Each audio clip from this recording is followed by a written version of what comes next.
everybody, welcome back to the Studying Prep Guys channel. It is nice to be back with you. For today, we'll be looking into the new concepts that were introduced by Csec for paper 2, May June 2025. Let us take a good look at this. And honestly, guys, there is something in this piece of work that I don't like. Period. I hate Csec in this topic. Literally have hate for this topic towards in my perspective. And I'll show you that topic that I really do hate like a lot in a minute. So let's look at this. Let's look at what is a family budget. It says here a family budget is a financial plan that outlines the income and expenses of a household over a specific period, typically month or annually. It helps families allocate funds for essential needs such as food, housing, utilities, education, healthcare, savings, and leisure activity. A well-planned budget encourages financial So just to make it short, a financial budget is basically a sublimation, or I could say it's basically a plan. Or basically, if you make $500,000 a month, you will have to include a family budget. What you will be buy? Will we spend this and this amount of money in leisure? Or will we buy a new baby cart for a child? That is what family budget is. And why is the family budget necessary? It ensures financial stability. It encourages savings. Without the inclusion of family budget, if you're just spending and you're just spending wildly, that can cause a bit of confusion, and that could create financial instability. A budget helps family manage your income effectively, preventing overspending and financial struggles. And secondly, it encourages savings. Budget allows families to set aside money for future expenses such as emergency, education, or retirement. Then we have prevents debt. By planning expenses wisely, families can avoid unnecessary borrowing, meaning that they don't have to go and borrow it from anybody. They don't need to go anywhere and actually borrow money. That's about it. Prioritize needs over wants. Budgeting helps families distinguish between essential and non-essential expenses, ensuring that necessities are met first, and it reduces stress. Having a clear financial plan minimizes anxiety and uncertainty about money, promoting peace of mind. So reduce stress. So if you could utilize family planning, you are less likely to get stressed. So that's another major benefit to that. So moving on, let's go on to promote wise spending habits. By developing a family budget or a family budget, you are less likely to spend stupidly and in a very uncountable manner. And what this does, this increase and it makes the spending habits of you as an individual more wiser. If you keep on doing it, you keep on doing family budget, and you're thinking of ways how you can spend your money wisely. It creates wise spending habit because you're using your money to its maximum potential for the benefit of those around you, and you're being smart about it also. So that's that. And then ways in which family can budget. Track income and expenses. List all sources of income and record daily, weekly, or monthly expenses to understand spending habits. So you need to track your income. You need to, guys, we spend this and this amount of money and stuff like that. Create a budget plan. Allocate income towards essential needs. If you're doing rent, allocate some amount of money to rent. Allocate some money to transportation. Allocate some money to buying items for the household. Allocate some money to giving children to go to school and stuff like this. Set financial goals. This could be both in the long term and the short term. The short term could be in the sense of you wanting to, we need to get these basic necessities such as food, clothing, and shelter. But in the long term, we want this, and this, and we need to save an amount of money for that. Use a 50-30-20 rule. Allocate 50% of income to needs, 30% to wants, and 20% to savings and debt repayment. Reduce unnecessary pain. Cut back on non-essential expenses such as eating out frequently, impulse purchases, or unused subscriptions. Use budget tools. Utilize apps or spreadsheets to track expenses and monitor financial progress. Create a bank incentive. Track all your spending and use budgeting tools. This could be in the sense of taking down or making even a list of your purchases and seeing if you're using your money wisely. Plan for emergency. Set aside a portion of income for unexpected expenses such as medical bills or car repairs. And involve all family members. Make sure that everyone in your family is involved in the decision making process, and review and adjust regularly because creating an effective family budget requires a particular amount of time getting accustomed or getting used to the concept of family budgeting. And for that to be actually reinstated into your life, you need to review, you need to adjust, you need to fix yourself and all these other very nice things in order to create an effective family budget. And let's look at another one. Use cash for discretionary spending. To avoid overspending, withdraw a fixed amount of cash, and you could create something called, let me just write this, and if I could write this presumptuously. You get something called an interest account. An interest account, this is like a savings account. I'll just put this right on top here just for the sake of putting it. It just gets me called interest account, or that's the savings account.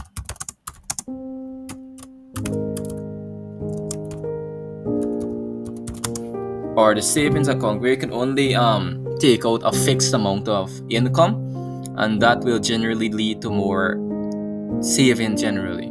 So let's look at good quality of parenting. We have love and affection. This is very straightforward as it stands. Loving meaning that you need to show, because love in itself is a verb and it needs to be reinstated by actions. It needs to be reinstated by actually doing something. And we have patience.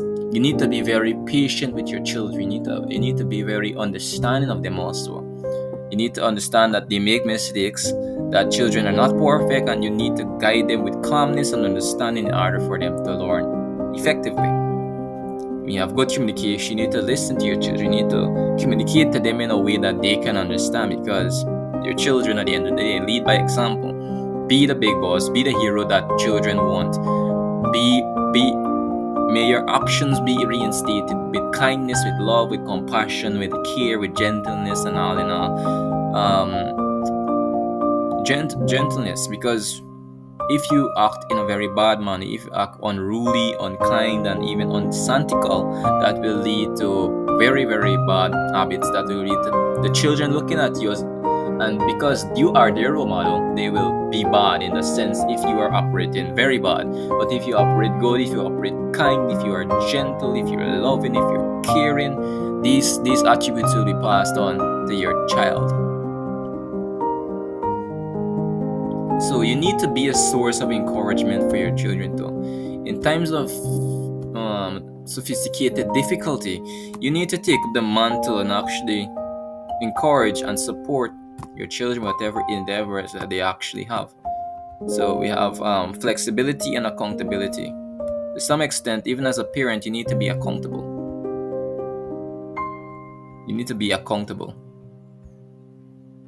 Or flexibility and adaptability. Sorry for that.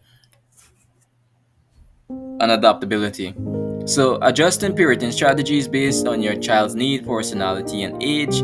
Because at the end of the day, you need to be very flexible as a parent. You need to be very flexible, because children are children. They get older and they get more mature, and with the advancement in technology such as phones and all these things, as a parent you need to adjust. You need to be more flexible. You need to be more depending on their age, depending on what their interest is. You need to adjust yourself to them, basically, in a sense, not in a bad sense, but in a sense that where they can feel understood and they could feel loved. Let's move on to, you need to providing a safe and nurturing environment. So you need to provide a safe and nurturing environment. Create an environment where the child could feel loved, cared about, and even appreciated. teaching responsibility and independence. This could be in a form of socialization. You literally beat them, as we call it in the Caribbean. We take the wood and lash them, or hit them, I would say, because lash them just sounds weird.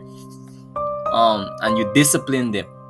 It's like the Caribbean would say, they got to get licks or something like that, guys. Y'all know what I'm talking about. And we discipline them through that way. So that's something that I really want to get. Protect them from harm while also allowing them to explore and grow. Make sure that where they're going is safe, that their friends are safe, and all these other things. Make sure they're not going with any bad boys or bad girls, and make sure they're going with good girls and good boys. So emotional support and understanding. Depending on the age of children, they will go through different psychological, difficulties, especially around the ages of 16 to 18. The child is now figuring out what he wants, where the course of their life is going, and that in those ages, you need to really support them emotionally and even psychologically. So I would even like to add to this, since the emotional support, the psychological support and understanding, that would make it sound more profound. So let's look at effects of a breakdown in effective parenting. So if parenting is bad, what are some of the drastic consequences that could have? Poor social skills. Your child don't know how to communicate effectively. Your child doesn't know good mannerisms. They're emotionally unstable. Psychological issues can arise. So their emotional state is very differentiated from what you would consider to be normal students, and that could cause issues as it arises. So we need to really get that out of the way. So poor social skills, they don't know how to communicate, they don't know proper etiquette in society, they may exhibit antisocial behavior, struggle with teamwork, or have difficulty resolving conflicts. So that's something that is very much important. Then we have academic difficulties. Lack of a parental involvement and encouragement can lead to poor academic performance. The students may lose interest in learning, skip school, or fail to develop good study habits. That's to increase risk of risky behaviors. Without proper supervision and discipline, children are more likely to engage in activities such as drug use, early sexual activity, or delinquency, meaning that they become very bad, they break rules. And a delinquent is somebody around 18 or what's not that breaks rules, and being a delinquent will get you in jail over a period of time. They may seek validation and guidance from negative influences, thus leading to negative outcomes and even bad habits in a sense. So let's look at and the last point on this is strained parental-child relationship. A lack of trust, communication, and emotional connection can lead to distant or hostile relation between parents and children, meaning that you're just distant with them. You don't even talk to your parents. The relationship in itself is quite bad, Children rebel, refuse to follow rules, or become indifferent towards family values. A breakdown in effective parenting can have long-term effects on a child's well-being, making it crucial for parents to nurture a supportive and stable environment for their children. Let's look at the importance and conservation of cultural heritage. Importance of cultural heritage. Cultural heritage includes tradition, customs, monuments, artifacts, and practices passed down from generation to generation. Preserving cultural heritage is essential for several reasons. Cultural heritage and even personal identity as it relates to your background, where did you come from, are very important in order to preserve society and to preserve cultural identity. So let's look at preserves identity and history. With the conservation of cultural heritage, meaning that your cultural traditions in Guyana, where I live, I would just say that bluntly, we have traditions such as Mashromani, we have heritage and all these other things, and that's how we maintain or preserve our identity and history. Cultural heritage connects people to their roots and helps maintain a sense of identity and belonging. It provides insights into historical events, tradition, and values that shape communities. It promotes tourism and economic development. It attracts It attracts many tourists from across the world and increase your overall GDP and foreign currency in your economy. So it boosts your economy in that sense also. Encourage cultural appreciation and diversity. Preserving heritage fosters respect for different cultures and promotes understanding among people. It helps individuals appreciate the richness of global and local tradition. It supports and let's just explain this. Encourages cultural appreciation and diversity. When what do we mean by diversity? It means differentiation. It means different from something else. So in the context, when we have different cultural heritage and traditions, we look at each other and say to ourselves that we're different. We come from different background, and that is what makes us unique. That's what makes us special. Because as a country, we're different, but we're still united, and that is something that our economy really looks into a lot. So it support education and knowledge transfer. And yes, knowledge transfer meaning that you learn about your traditions, you learn about your heritage and what's not. Strengthen social cohesion. When there's a cultural heritage taking place, everyone gather, everyone comes, everyone supports it, and that creates a sense of belonging, a sense of cohesion, and a sense of identity. Cohesion means togetherness. You feel together, you feel inclusive, you feel like you actually are to be here, and you being here is not vanity. You being here is not useless. So that's something that I really like to explain a lot on. Let's look at conservation of cultural heritage. So there's legal protection and policies to actually protect it. Governments and international organizations such as UNESCO implement laws to safeguard heritage sites and artifacts.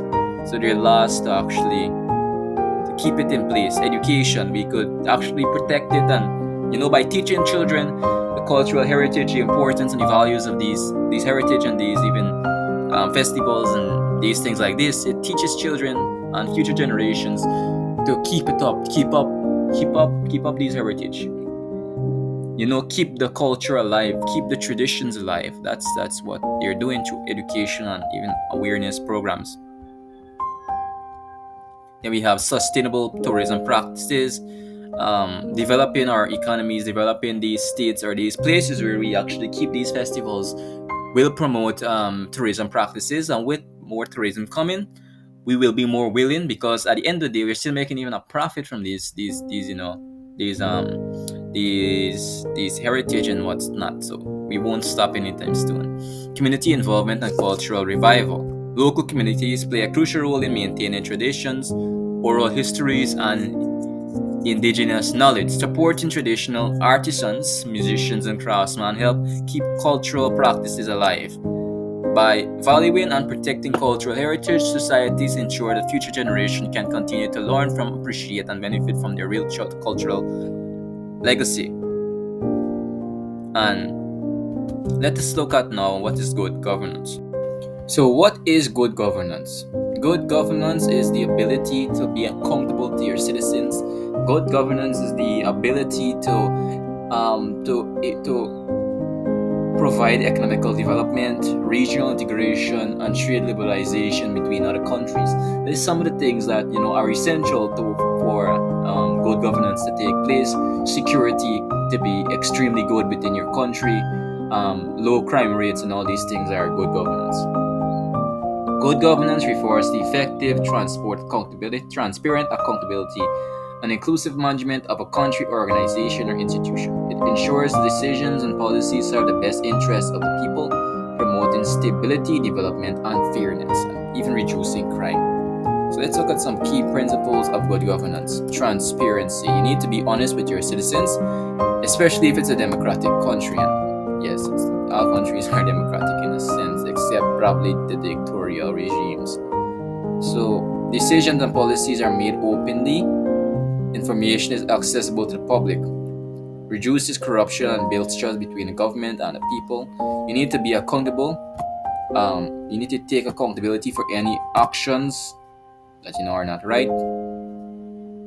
Leaders and institutions are responsible for their actions and must justify their decisions, ensure that resources are used effectively and policies are implemented effectively. And then we have rule of law. So you need to understand, everyone needs to follow the laws, not some following the laws and some are not. That's what rule of law basically means. You need to protect human rights, promote justice, and don't abuse your power. Don't abuse your power in the sense of by which you're just using it for your own agendas. We have participation and inclusivity. I would like to say, or inclusiveness. Both could work. Citizens have the right to be involved in the decision-making process. This could be through a referendum or even through through some popular vote. And the decision needs to be in coordination to the will of the people, and it needs to encourage diversity and representation of different groups, including marginalized communities. It needs to involve not only the upper class, but it needs to involve the middle and even the lower classes in some of these economies. So let's look at efficiency and effectiveness in relation to what I'm saying.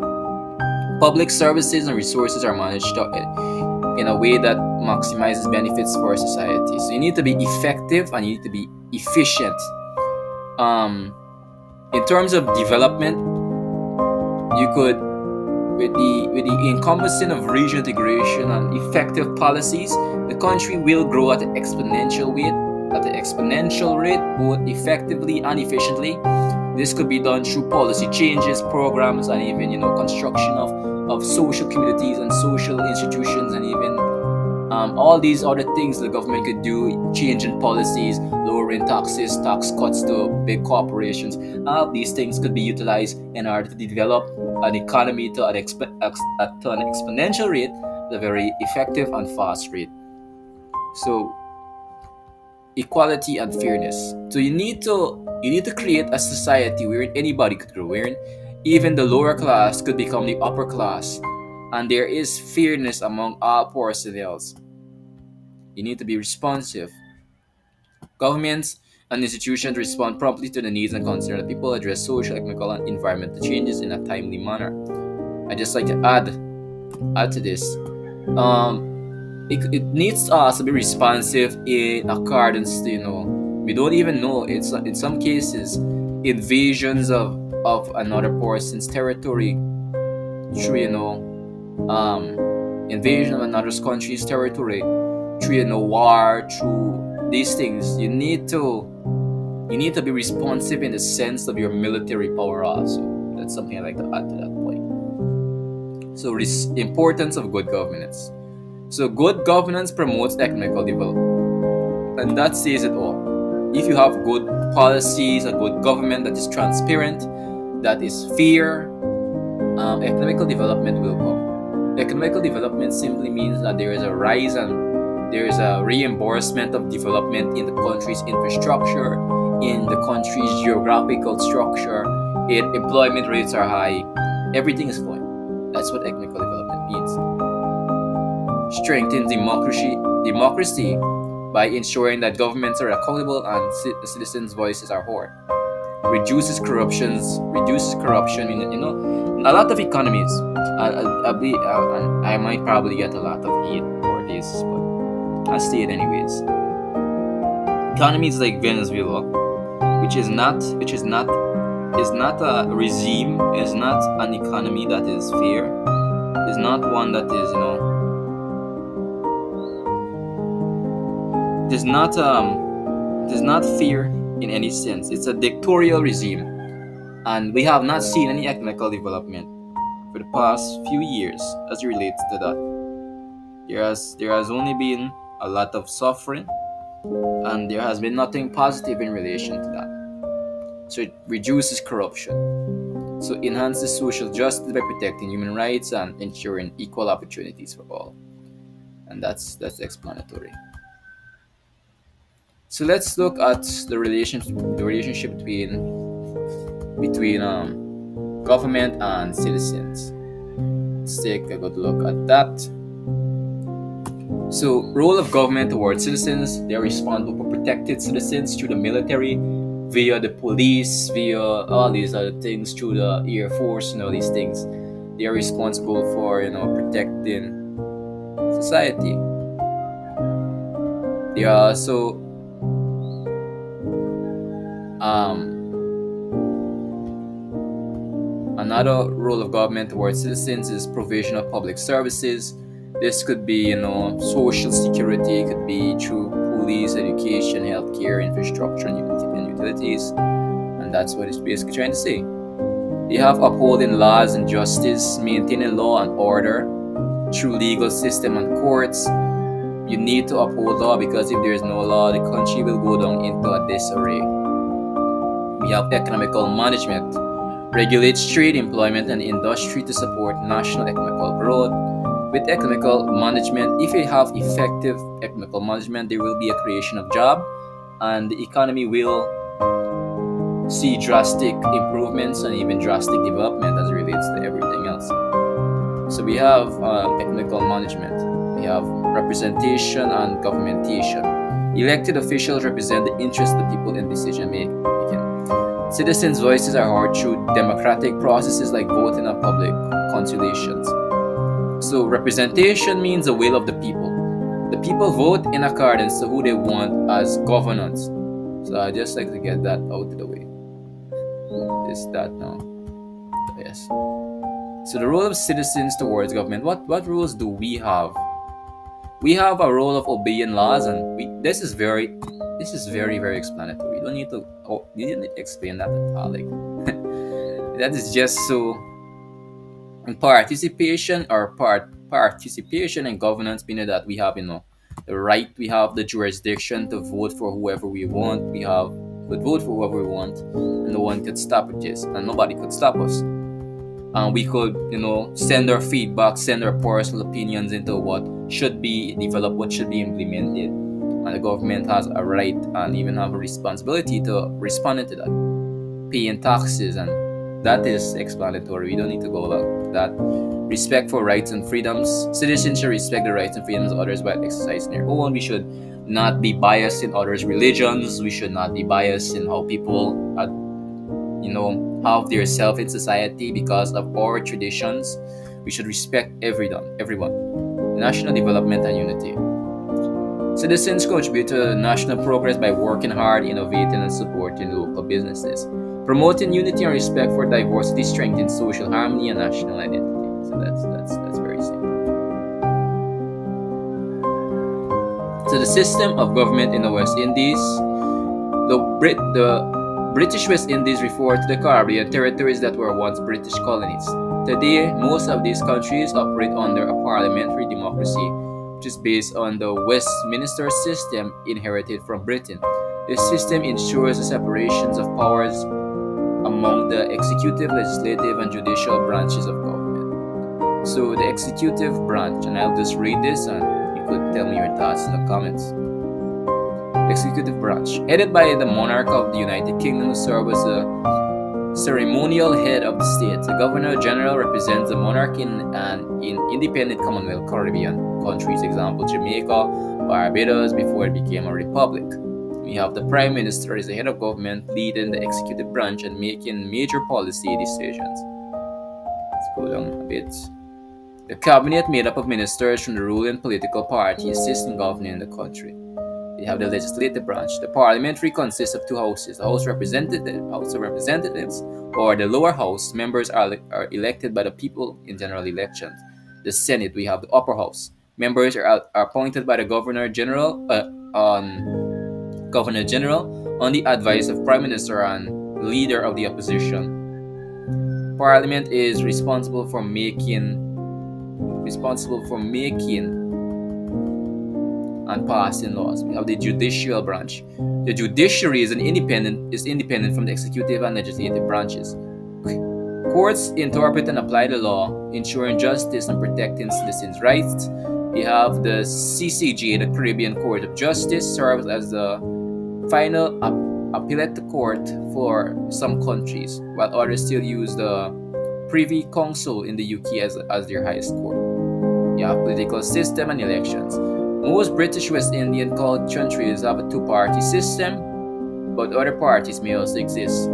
General elections are held every 4 to 5 years, where citizens vote for members of parliament (MPs). The political party that wins the most seats in the House of Representatives forms the government and its leader becomes the Prime Minister. Types of government in the British West Indies today: the Constitution Monarchy. Countries like Jamaica, the Bahamas, and St. Lucia still recognize a British monarch as head of state, represented by a Governor General. Republics. Countries like Barbados, Guyana, and Trinidad and Tobago have removed the British monarch and now have president as their head of state. The system of government in the British West Indies is rooted in British parliamentary democracy. Ensuring a balance of power among these different branches of government, while some countries still recognize the British monarch, others have tradition to republics with their own hands of state, however all maintain democratic principles such as regular elections and rule of law to govern their societies effectively. So, let's look at facts, opinions, and propaganda in social studies. And I think everyone could are well acquainted with what facts is. Facts is what could be proven. And I'll just state what these different definition is. I'll scroll down and you can take a look at all of them for yourself. Facts is what can be proven. Fact is what is true and what could be proven through could be either seen, it could be proven. Literally, that's facts. Opinions is your personal interpretation of something, and propaganda is the misinformation or misrepresentation of accurate, or is a misrepresentation of data or a misrepresentation of information in order to persuade, in order to undermine, and in order to diminish the thoughts of a country. In most election, propaganda does occur, and that is in order to confuse the masses. So that's about it. So examples in social studies: the curriculum were verified in historical records in 1973, and then we have opinion, and then we have propaganda. I will go down very slow. You can look through this, guys. And that is what I like to get. Propaganda often uses emotive appeal, fear, pride, or anger. It presents one-sided arguments, ignores counterpoints. It includes misleading or exaggerated information. So, yes, that's what I like to get out of the way. Let's look at choropleth map. A choropleth map is a type of thematic map that uses different shades, colors, or patterns to represent data values across geographical areas such as countries, regions, or districts.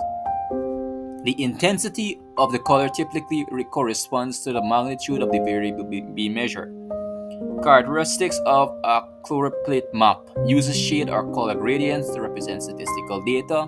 Data is categorized into different ranges or classes, example population density, literacy rates, and income levels. It helps in visualizing spatial distribution and patterns across regions. Examples of choropleth maps: a population density map. I'll give it this. We go down to that just now. Showing darker shades for each area with higher population density. So, like for example here, and if you could see right here where my mouse is, that would have extreme population density, yeah man, and yeah, around extreme population density. So you can see from the map here, you can literally see it for yourself. Then we have a literacy rate map where regions with high literacy are in dark blue and lower literacy rates are in light blue. Characteristics of a map. A map is a symbolic representation or service designed to help users understand geographical features, spatial relationships, and data. Several key characteristics define a map's effectiveness and accuracy. Give me a second. We have a climate map representing temperature variation across different regions using different shades. So let's get at it. Characteristics of a map, and then we have scale. The scale of a map shows the ratio between a distance on a map and the corresponding distance in the ground, meaning that something like this. between the distance on the map and the corresponding distance to the ground. So we look at basically the distance. So we have the distance. So basically, you have the distance from whatever to whatever point, up to down. Yes, it helps to understand how much area the map represents in real life. For example, a scale of 1.5000 means that 1 unit of the map equals 5,000 units in real life. Scale can be represented as a ratio, word statement, or a bar scale. We have legend key.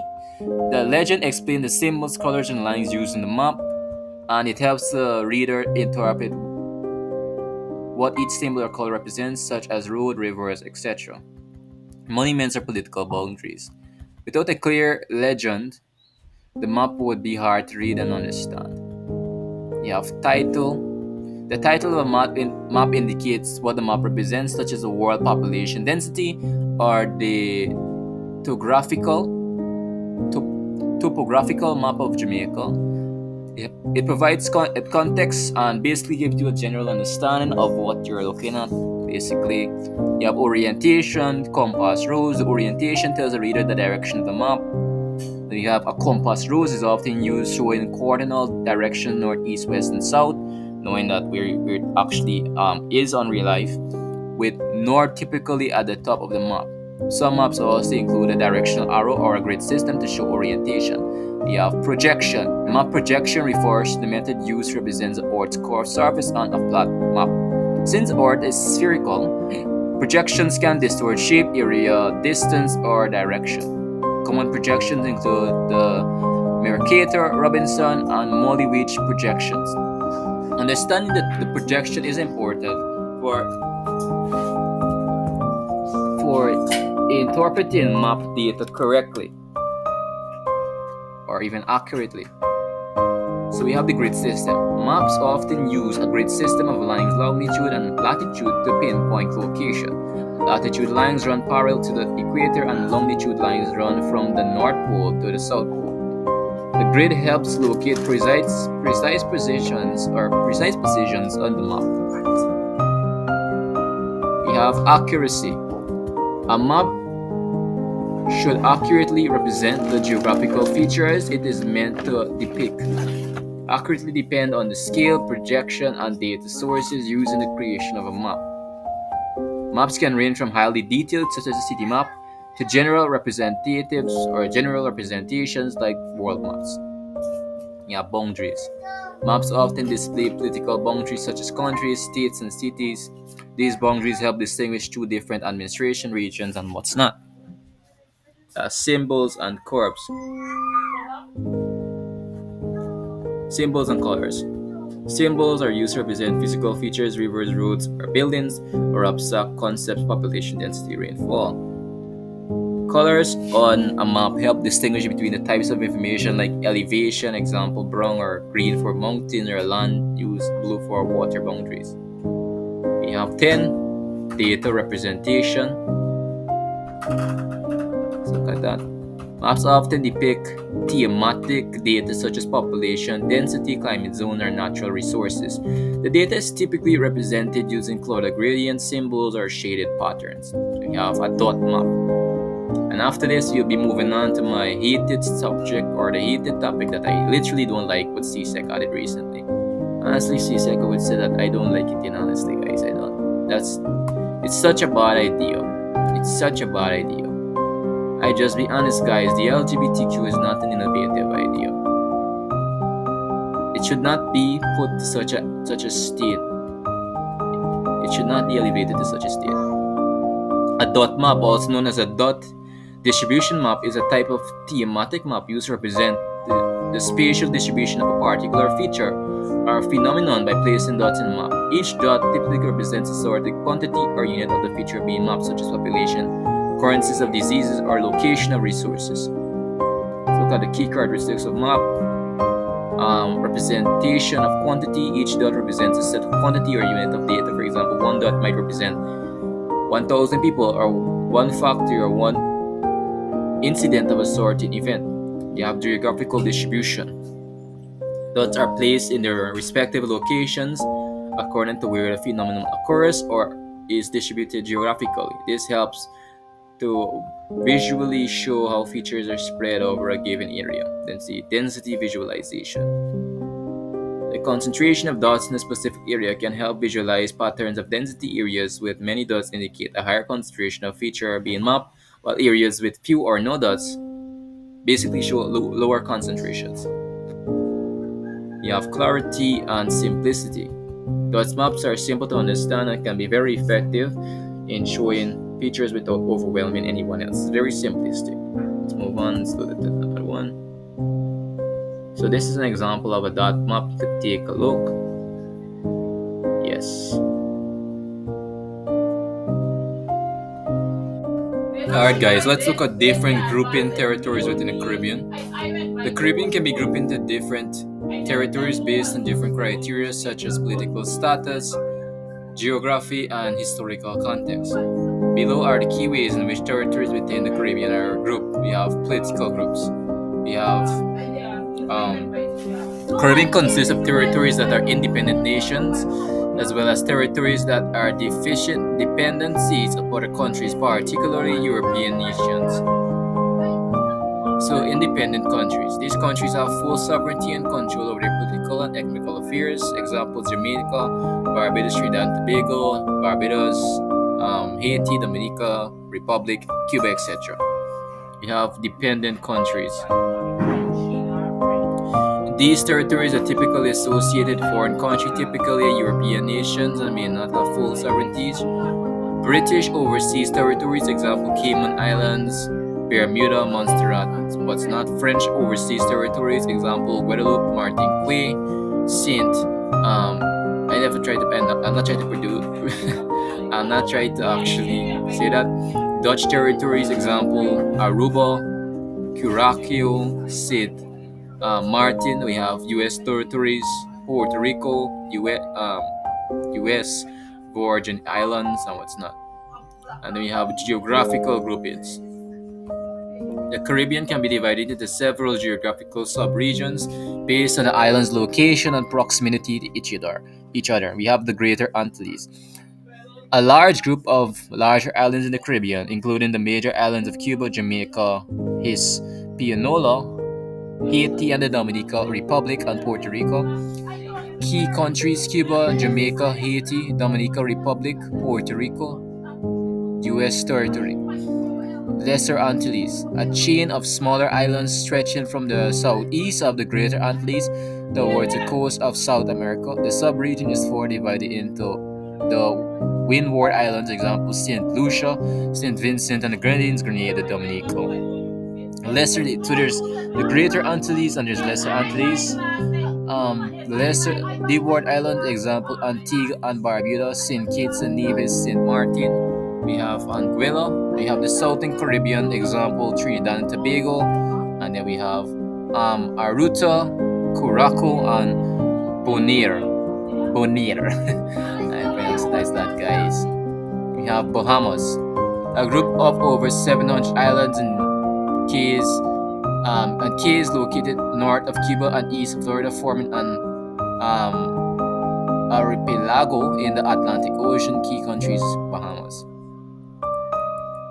We have economical groupings. The Caribbean region can be grouped based on economical integration and cooperation. The Caribbean community and organization. So these things are basically self-explanatory. I made videos on this. I made videos on Caripeta, so I'll not go over about this. I will post the link, or it's in the playlist. You could watch it. So let's look at cultural and linguistic groups. The Caribbean is home to a diverse range of languages, cultures, and ethnic groups. The linguistic diversity can be categorized as follows. Anglophone Caribbean, English-speaking Caribbean nations, primarily those that were former British colonies. We have Guyana, Belize, St. Lucia, Barbados, Trinidad and Tobago, and Jamaica. We have Francophone Caribbean, French-speaking territories and countries. We have Haiti, Guadeloupe, Martinique, St. Barthélemy, and we have St. Martin. We have Hispanophone Caribbean, Spanish-speaking countries, Cuba, Dominica, Puerto Rico, and Puerto Rico is a U.S. territory.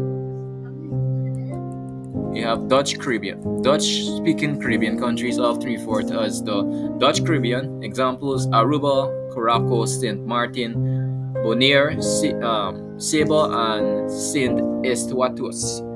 It is a very weird word. Probably correct me, guys, in the comments. We have environmental groupings. The Caribbean can be classified based on environmental features such as ecosystems and climate. And we have coral islands and reefs. These islands are primarily composed of coral and have tropical marine environments. Bermuda and the Bahamas, we have volcanic islands. Islands formed by volcanic activity, often characterized by mountainous landscape and fertile soils. St. Lucia, Montserrat, Dominica, and Grenada, for example. And then this is the topic, guys. This is the topic that I hate more than any other thing. LGBTQ. The LGBT community refers to individuals who identify as lesbian, gay, bisexual, transgender, queer, and others, including intersex, asexual, and non-binary individuals. The community representative represents diverse sexual orientations and gender identities. So the key terms is lesbian, gay, bisexual, transgender, queer, and plus.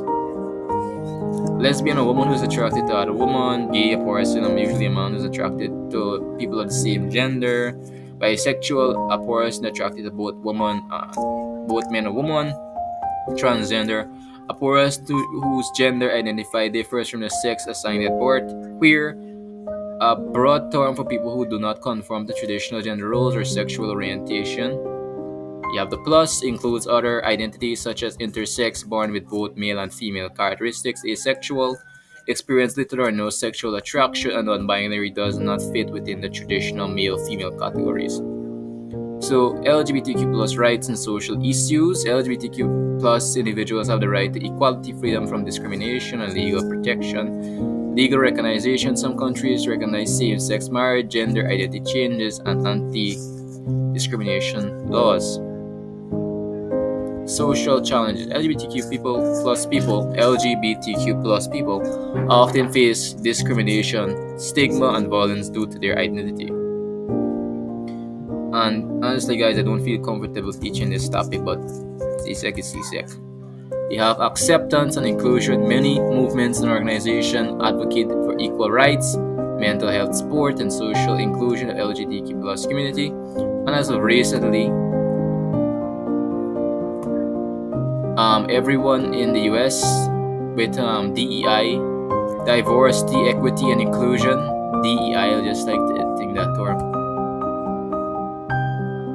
With the DEI, all DEI personnel in the US military have been fired and have been dispatched and have been basically kicked out of the US Army. LGBTQ plus community persons can be both advantageous and even distracting depending on the scenario and the scope of what it actually is. And then we have LGBTQ plus in the Caribbean. And this is one of the biggest issues when it comes on back to the LGBTQ plus community. In the Caribbean, and due to traditional values, it is actually destroying the scope of historical values that were incentive in the Caribbean. They're actually destroying that one historical context that we have had for over 1 million years. LGBTQ plus right activism program is very ridiculed. It's very ridiculed in the Caribbean. So some Caribbean nations have discriminalized same-sex relationships while others have strict laws. Advocacy groups work towards greater acceptance and equality. Importance of inclusion promotes human rights and equality, reduces discrimination and violence, and encourages respect and understanding in society. So yeah, guys, that's everything for this video. It's relatively long and it took a lot of my energy. So please subscribe, hit the notification bells for new videos like this. At least if I can do it every day, if possible. Well, nice to be back with you guys. See you later. Subscribe, share, and hit the notification bell.